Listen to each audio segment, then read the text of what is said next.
दिन मेहनत करके दिल्ली की जनता के उस विश्वास को पूरा करना है। पहले काम करेंगे, नहीं तो जितनी बड़ा बहुमत दिल्ली की जनता ने दिया है, दिल्ली की जनता नाराज हो जाएगी। तो 2 महीने के बाद कल मैं पहली बार किसानों की रैली में गया था और आज दूसरी बार मैं करावल नगर श्रीराम कॉलोनी में आपके बीच में आया हूं, आपका धन्यवाद देने के लिए कि आप लोगों ने इतना भारी बहुमत दिया, आप लोगों को बताने के लिए कि इन 2 महीनों में हमने क्या क्या काम किए, और आज आप लोगों को यह भी बताने के लिए कि जिस हथौड़े से और जिस बुलडोजर से अभी तक आप लोग डरा करते थे, अभी एक भाई साहब ने बताया कि आपके पिछले विधायक आपको धमकी दिया करते थे, बुलडोजर चलवा दूंगा, डिमोलिशन करवा दूंगा, और आप डर के मारे उनको वोट दे दिया करते थे। आज मैं घोषणा करने जा रहा हूं कि दिल्ली की सारी अनधिकृत कॉलोनियों को हम पक्का करने जा रहे हैं, और उसका पूरा जो खाका हम लोगों ने बनाया है, वो खाका आज मैं आप लोगों के सामने रखने जा रहा हूं। जब से हम लोग जीत के आए हैं दोस्तों, 24 घंटे हम दिल्ली की जनता के भले के बारे में सोचते रहते हैं, रात दिन मेहनत करते रहते हैं, रात को 10-10 बजे तक सेक्रेटेरिएट में काम करते रहते हैं। कई वादे पूरे किए हम लोगों ने। हमारा सबसे बड़ा वादा था कि सरकार बनेगी तो दिल्ली में बिजली के बिल आधे कर देंगे। बिजली के बिल आ गए आप लोगों के? जिसके बिजली के बिल आधे आए हैं वो हाथ खड़ा करें जरा से। ये कैमरे वाले थोड़ा कैमरा घुमा लें और दिखा दें भाई इतने सारे लोगों के बिजली के बिल आधे आ गए। ये कैमरे नहीं घुमाएंगे। तो दोस्तों, हमने पहला वादा पूरा किया, बिजली के बिल आधे कर दिए। हमने कहा था पानी मुफ्त करेंगे। हमने हर परिवार के लिए हर महीने 20-20 हजार लीटर पानी मुफ्त कर दिया है। इन 2 महीनों के अंदर कई हजार ई रिक्शे वालों को लाइसेंस दिए गए। अभी जैसे गोपाल भाई ने बताया था, पहले ये कानून था कि अगर कोई भी ऑटो वाला अपने ऑटो का लाइसेंस रिन्यू कराने जाता था, उसको कहते थे 8वीं क्लास का सर्टिफिकेट दिखा। अब बेचारा 8वीं क्लास का सर्टिफिकेट कहां से लाए? 50 साल उम्र हो गई, 8वीं क्लास करी थी जब वो 14 साल का था। पैसे दे देता था तो पास कर देते थे, पैसे नहीं देता था तो 8वीं क्लास का सर्टिफिकेट तो किसी के पास नहीं था। अब हमने कानून ही बदल दिया, अब 8वीं क्लास का सर्टिफिकेट नहीं मांगते, बिना 8वीं क्लास के सर्टिफिकेट के सबके लाइसेंस रिन्यू हो जाते हैं। हमने कहा था भ्रष्टाचार दूर करेंगे। हमने भ्रष्टाचार की हेल्पलाइन शुरू कर दी है। अब अगर दिल्ली में कोई पैसे मांगे आपसे, मना मत करना, जेब में हाथ डालना। जब वो पैसे मांग रहा है उसकी रिकॉर्डिंग कर लेना, माता जी करके दिखा रही हैं, उसकी रिकॉर्डिंग कर लेना और वो रिकॉर्डिंग मेरे को लाके दे देना, उस अफसर को जेल भेज देंगे। वैसे कई लोग मेरे को मिल रहे हैं, वो बता रहे हैं जी रिकॉर्डिंग करने की जरूरत नहीं पड़ रही। कोई अफसर काम नहीं करता तो कहते हैं काम कर दे, नहीं तो मोबाइल फोन निकाल रहा हूं अभी, और अफसर यूं ही काम कर देते हैं, कहते हैं ना मोबाइल फोन ना निकाल, तेरा काम कर देता हूं। तो मोबाइल फोन आपका सबसे बड़ा हथियार बन गया। लोगों के काम होने लग गए, बिना रिश्वत के मोबाइल फोन से ही काम होने लग गए। तो ये बहुत बड़ा काम हो गया जी। और एक और चीज बता दूं, इस बार गर्मियों के लिए हम लोगों ने बहुत बढ़िया प्लान बनाया, बहुत बड़ा प्लान बनाया है। इस बार गर्मियों में आपको पानी की किल्लत नहीं होने वाली है। के करावल नगर के विधायक कपिल मिश्रा जी को दिल्ली जल बोर्ड का उपाध्यक्ष बना दिया गया है। उन्होंने दिल्ली के हर इलाके का मुआयना करा लिया है और पूरी प्लानिंग कर ली है कि किस इलाके में कितने बजे टैंकर जाएगा, कहां रुकेगा, वहां ऐलान कर दिया जाएगा भाई इतने बजे टैंकर आएगा। और पानी की इस बार कोई कमी नहीं होने वाली है। कपिल मिश्रा और मैं और मनीष सिसोदिया तीनों मिलकर पूरी दिल्ली की मॉनिटरिंग करेंगे, कहीं दिल्ली में पानी की इस बार कमी नहीं होने वाली है। जैसे ही मैं मुख्यमंत्री बना, मुख्यमंत्री बनने के 10 दिन के अंदर मैंने ऑर्डर पास कर दिए थे कि भाई दिल्ली के अंदर किसी का घर नहीं तोड़ा जाएगा, किसी की झुग्गी नहीं तोड़ी जाएगी।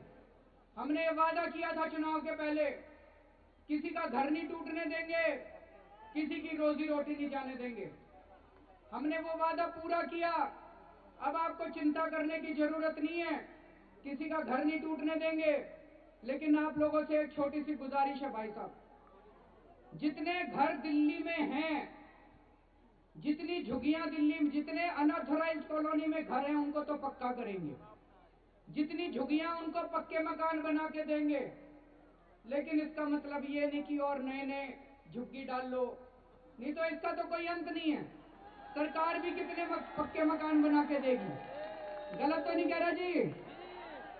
अब आपकी जिम्मेदारी है, आपको देखना है आपके पड़ोस में कोई नया मकान नहीं बनना चाहिए, कोई नई झुग्गी नहीं डलनी चाहिए। आपको देखना है अब नई कॉलोनियां नहीं कटनी चाहिए दिल्ली के अंदर। जितना हो गया इसको ठीक करेंगे, इसको रेगुलराइज करेंगे, पक्के मकान बना के देंगे। लेकिन अगर ये चलता रहा तो सारी दिल्ली खत्म हो जाएगी, फिर आपके बच्चों के लिए भी कुछ नहीं बचेगा, मेरे बच्चों के लिए भी कुछ नहीं।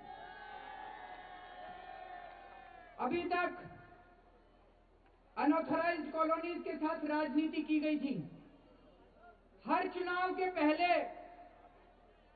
इन पार्टियों को, इन नेताओं को अनऑथराइज्ड कॉलोनी की याद आती थी। याद करो 2008 के चुनाव के पहले कांग्रेस ने कहा था, मार्च 2008 में शीला दीक्षित ने कहा था सारी कॉलोनियां पक्की कर देंगे। उन्होंने प्रोविजनल सर्टिफिकेट भी दिए थे। मैं पूछना चाहता हूं, 5 साल उसके बाद कांग्रेस ने राज करा, कोई कॉलोनी पक्की हुई क्या? रजिस्ट्रियां होनी चालू हुई क्या? विकास होना चालू हुआ क्या? बैंक के लोन मिलने चालू हुए क्या? झूठ बोला कांग्रेस ने। और अभी इन चुनाव के पहले 8 महीने तक बीजेपी वाले कहते रहे कॉलोनियां पक्की हो गई। बोले कॉलोनियां पक्की हो गई। मैं बीजेपी वालों से पूछना चाहता हूं, रजिस्ट्रियां होनी चालू हो गई क्या? नहीं हुई रजिस्ट्रियां। झूठ बोलते थे ये लोग। इन्होंने अनऑथराइज्ड कॉलोनी वालों को केवल वोट बैंक की तरह इस्तेमाल किया है। क्यों नहीं करते थे ये कॉलोनियां पक्की? अगर हम ये काम कर सकते हैं, इन लोगों ने क्यों नहीं किया? जब मैं इनके नेताओं से मिलता हूं तो ये कहते थे जी अगली बार भी तो वोट लेना है, चुनाव के पहले फिर हम इनके पास जाएंगे और कहेंगे तुम्हारी कॉलोनी पक्की कर देंगे। झूठ बोलते थे ये लोग। पहली बार ऐसे हो रहा है कि चुनाव जीतने के तुरंत बाद कोई पार्टी आपके बीच में आके कह रही है कि हमने आपको वादा किया था, हम आपका वादा पूरा करने के लिए आ गए। दिल्ली की आधी से ज्यादा आबादी अनऑथराइज्ड कॉलोनियों में रहती है। हमने अनऑथराइज्ड कॉलोनियों को पक्का करने का काम शुरू कर दिया है। अभी 4 कॉलोनियों में नक्शे बनने चालू हो गए हैं। इन 4 कॉलोनियों के नक्शे 1 हफ्ते में बनके तैयार हो जाएंगे। उसके बाद 895 कॉलोनियां 1 साल के अंदर, उन 895 कॉलोनियों के नक्शे बनके भी तैयार हो जाएंगे। जिस कॉलोनी के नक्शे बनते जाएंगे उन कॉलोनियों में हम रजिस्ट्रियां खोलते जाएंगे। आप अपने मकानों की रजिस्ट्रियां करा सकते हो। उसके बाद दूसरी चीज, इन कॉलोनियों के अंदर 6 सुविधाओं के ऊपर हम लोगों ने काम करना शुरू कर दिया है। पानी, सीवर, नालियां, सड़क, स्ट्रीट लाइट्स और साफ सफाई। इन 6 चीजों का सारी अनऑथराइज्ड कॉलोनीज का मुआयना कराया जा रहा है और पूरा खाका तैयार किया जा रहा है कि इन अनऑथराइज्ड कॉलोनीज के अंदर किस तरह से ये 6 विकास की सुविधाएं आप लोगों को मुहैया कराई जाएं। इन 895 के अलावा जो दूसरी कॉलोनियां बची हैं उनका भी एक एक करके मुआयना कराया जाएगा कि उनमें से किस किस कॉलोनी को पक्का किया जा सकता है। उनका भी काम साथ साथ शुरू हो रहा है। लेकिन इन कॉलोनियों में विकास करने के लिए बहुत पैसा चाहिए होगा।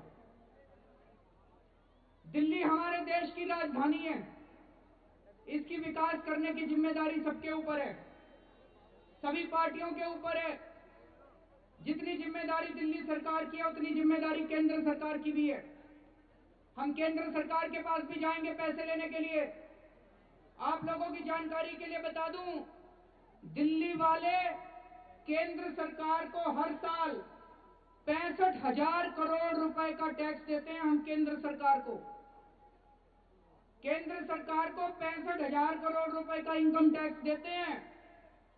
उसमें से केंद्र सरकार हमको वापस केवल 325 करोड़ रुपए देती है भाई। ये तो अभी जब मैं मुख्यमंत्री बना तब पता चला।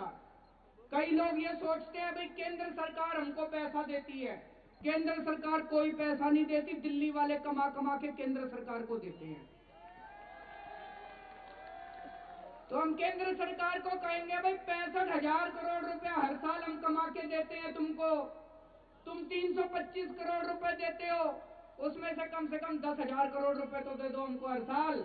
अगर इन्होंने 10,000 करोड़ रुपए दे दिए, ये सारे हम अनऑथराइज्ड कॉलोनी में लगा देंगे, आप लोगों की सुविधाएं कर देंगे हम लोग। इसके लिए भी लड़ेंगे, केंद्र सरकार से भी मुद्दा उठाएंगे। और एक बात, हर साल गर्मी की सीजन में, गर्मियों के अंदर बड़ी महंगाई हो जाती है, सब्जियां बड़ी महंगी हो जाती है, होती है कि नहीं होती? इस बार यहां पे बहुत सारी महिलाएं बैठी हैं। आलू और प्याज के लिए हमने एक नई योजना बनाई है।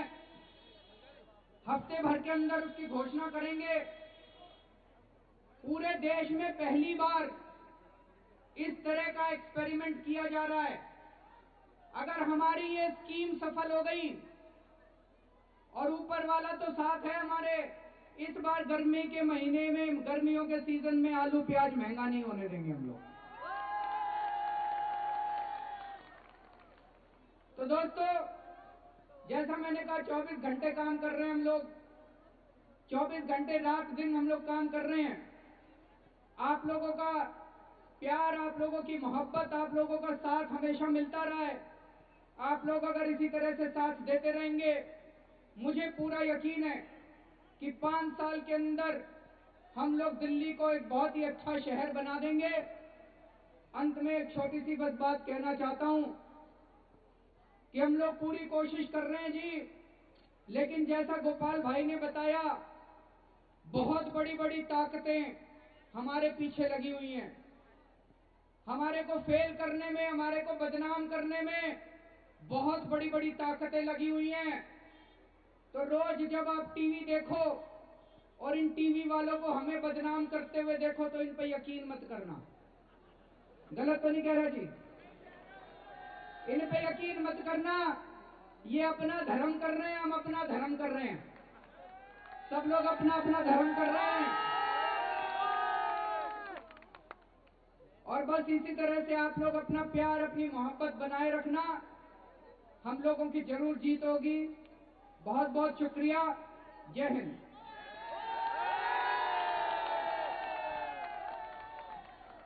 बहुत बहुत शुक्रिया अरविंद भाई। एक बार जोरदार तालियां अरविंद केजरीवाल जी के लिए और सभी विधायकगण और आशुतोष भाई जो आज हमारे क्षेत्र में आए हैं। बहुत बहुत शुक्रिया आप सभी का यहाँ पर आने के लिए। बहुत बहुत धन्यवाद आप सभी का। आम आदमी पार्टी, आम आदमी पार्टी, आम आदमी पार्टी, आम आदमी पार्टी। खबरों की दुनिया में आइए, हमारे साथ कहीं भी और कभी भी जुड़िए। हम मिलेंगे फेसबुक पर, हम दिखेंगे यूट्यूब पर, हमें फॉलो कीजिए ट्विटर पर। खबरों के साथ बने रहिए रात दिन।